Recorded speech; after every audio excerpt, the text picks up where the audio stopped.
Hello, everyone. My name is Betty, and I'd like to share a personal story with you. My mother in law, Madison, wasn't always the superficial and self centered person she appears to be today. According to my husband, Edward, her transformation occurred later in life. Edward grew up in humble circumstances. His world changed drastically when he lost his father at the age of 5, leaving Madison to become the sole provider. Despite the challenges, she rose to the occasion, ensuring they had a stable, albeit modest, life. This resilience makes her current behavior even more striking. Through sheer determination and brilliance, Edward earned a full scholarship to medical school and eventually became a respected doctor. Despite his professional success, he remains grounded, a trait I deeply admire. However, Madison's lifestyle shifted dramatically after Edward's career took off. She embraced luxury, a far cry from the humble life they once shared. To give some context about myself, I am not currently employed, though I will explain why later. However, this does not mean I am financially unstable or reliant on others. Unfortunately, my first meeting with Madison got off to a rocky start due to her harsh misjudgment of my appearance and demeanor. When we met, her reaction was anything but welcoming. "Edward, is this the girl you've been excited about?" she questioned, scrutinizing me. "She looks so ordinary and unremarkable. Why her? Does she even work?" In that moment, Madison unfairly branded me as a potential gold digger, assuming I had ulterior motives for being with Edward. Her comments cut deeply, creating a tense dynamic from the start. Despite Edward's efforts to defend me, the encounter escalated into a heated argument. Eventually, we left, and during the drive home, Edward apologized for his mother's behavior. He admitted she had overstepped her boundaries and tried to reassure me. "She's changed," Edward explained. "She's not the person she used to be. Please don't take her words to heart." Although his words were comforting, the thought of maintaining a relationship with Madison felt daunting. However, as Edward's only remaining parent, I knew cutting ties completely wasn't a practical solution. "I'm not asking you to be friends with her," Edward said gently, "but could you try to be civil?" Reluctantly, I agreed to be respectful, though I doubted Madison would return the favor. "Don't worry, Betty," he reassured me. "If she steps out of line again, we'll reassess how we handle things. I love my mom, but I love you too, and I won't let her mistreat you." Even with Edward's support, I remained uneasy about my relationship with Madison. 4 years later, Edward and I got married in a simple courthouse ceremony, largely due to financial constraints. Edward was still supporting Madison, sending her a significant portion of his income each month for so-called emergencies. This practice continued after our marriage, putting the strain on our own finances. I never interfered with Edward's decision to support his mother, believing it was his right and responsibility. However, Madison's behavior became increasingly problematic. She often spoke negatively about me to her friends, spreading rumors that painted me as a gold digger. At first, I tried to ignore the slander, but it began to damage my reputation. Despite Edward's best efforts to mediate, Madison remained cold and distrustful. She was convinced I wasn't a suitable match for her son and treated me with disdain and suspicion. The ongoing tension made me question how long we could sustain this fragile family dynamic. Then, one day, Edward shared unexpected news. Madison wanted to invite me to a small gathering she was planning. Given her clear dislike for me, I was skeptical of her sudden change of heart. Edward, however, reassured me. "She wants to make amends," he said confidently. "She's trying to turn over a new leaf." Although I harbored doubts about Madison's intentions, I decided to give her the benefit of the doubt. Edward was hopeful this could be a step toward repairing our strained relationship, and I wanted to approach the situation with an open mind. As the party date approached, I waited for more details from Madison with a mixture of eagerness and apprehension. Then the next day, Madison sent me a text. Assuming she was confirming the invitation, I opened it with cautious optimism. Her message began with a casual mention of the venue, a renowned five-star hotel that was the talk of the town. She described the glamorous event she was hosting for 21 guests, proudly detailing how fabulous it would be. Feeling uncertain, I asked if I was still invited, based on what Edward had told me. Madison's response left me stunned. With an air of arrogance, she clarified that I was not invited. She emphasized the exclusivity of the event, the prestige of her guests, and her family's supposed wealth, making it clear that I wasn't part of her plans. I was humiliated and confused. Edward had been so sure she was extending an olive branch, yet here I was, excluded and belittled. Though hurt, I knew I had to maintain my composure. I calmly responded to Madison, explaining the misunderstanding, but her reply was patronizing. She suggested I couldn't possibly comprehend the complexities of organizing an event of such high caliber. Faced with her disdain, I chose to preserve my dignity, acknowledging her message without engaging further. After Madison's dismissive reply, I made it clear I had no interest in attending the gathering where I wasn't welcome. Rather than soften her tone, Madison doubled down, flaunting her supposed status and exclusivity. Though I felt a strong urge to respond in anger, I decided against it. Instead, I chose not to share the upsetting exchange with Edward and waited for the day of the party to pass. On the day of the event, Madison, seemingly oblivious to the emotional toll her words had caused, sent me a photo of herself and her friends dressed in lavish designer outfits. She later posted boastful updates on social media, highlighting the elegance of their evening. I ignored it all, focusing on my work and patiently waiting to see how things would unfold.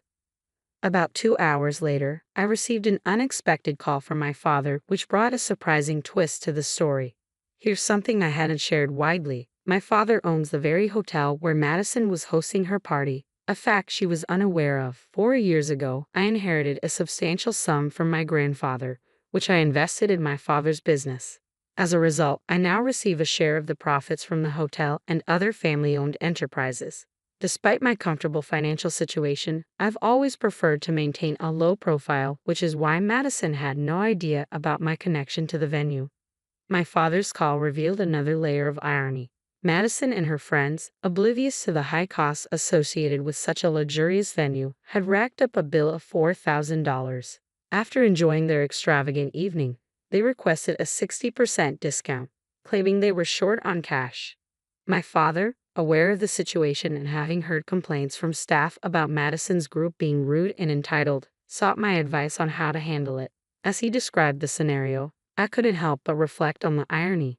Madison, who had used the party to flaunt her supposed superiority, couldn't afford the event she had so proudly hosted. I shared my frustrations with my father, recounting how Madison had demeaned me while unknowingly hosting her event at my family's property. The situation felt like an unexpected poetic form of retribution for her earlier behavior. As my father and I discussed Madison's ostentatious display and the burdens she and her guests had placed on the staff, he fully grasped the irony of the moment. Together, we decided how to address the issue in a way that would both uphold the hotel's policies and serve as a quiet, meaningful lesson for Madison. Half-jokingly, I suggested to my dad that Madison and her entourage could make amends by washing dishes and cleaning the restaurant floors, considering their disrespectful behavior toward the staff. While the idea carried a hint of poetic justice, it also presented an opportunity to teach a lesson in humility and respect.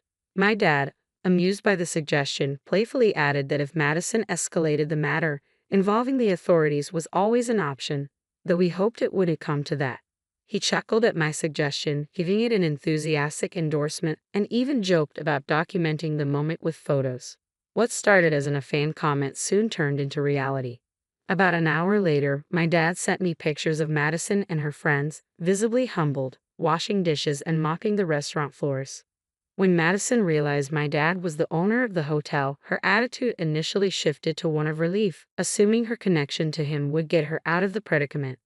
However, to her shock, my dad insisted she and her guests take responsibility for their actions. Temporarily dumbfounded, Madison protested, but my dad reminded her firmly that since she didn't consider me family, she couldn't expect familial courtesies either. The irony of the situation was undeniable. While part of me regretted not witnessing the scene in person, the photos were proof enough of the day's unexpected turn. Later that evening, Edward came home visibly unsettled. It was clear Madison had reached out to him, likely providing a skewed version of the events. He approached me with concern, asking about the claim that his mother had been forced to clean at the restaurant. I knew I needed to tread carefully, balancing my desire for vindication with the importance of preserving my relationship with Edward. Calmly, I explained the situation in full detail, emphasizing that what had happened was a natural consequence of Madison's behavior. I outlined how Madison had come to her family-owned hotel, racked up a $4,000 bill, claimed she could only pay $2,000, and harassed the staff throughout the event.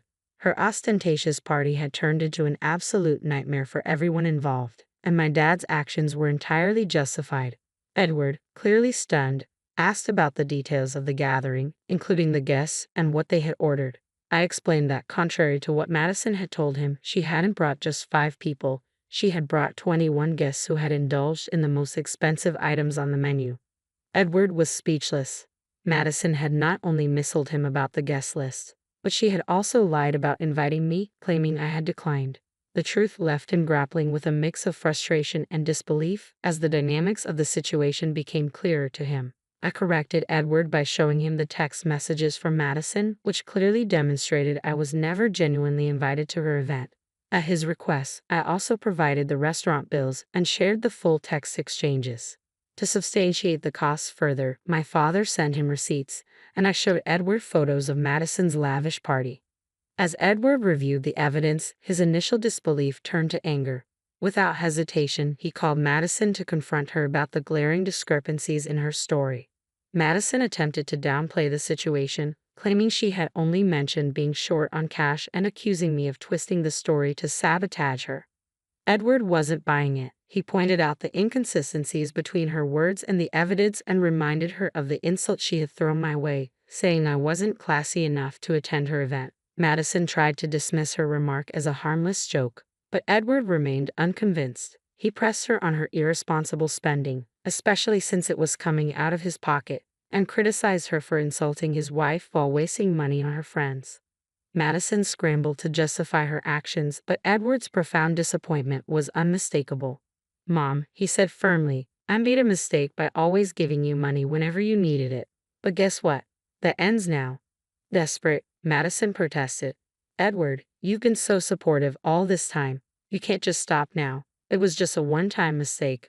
Why are you overreacting?" "No, Mom," Edward retorted, his voice steady with resolve.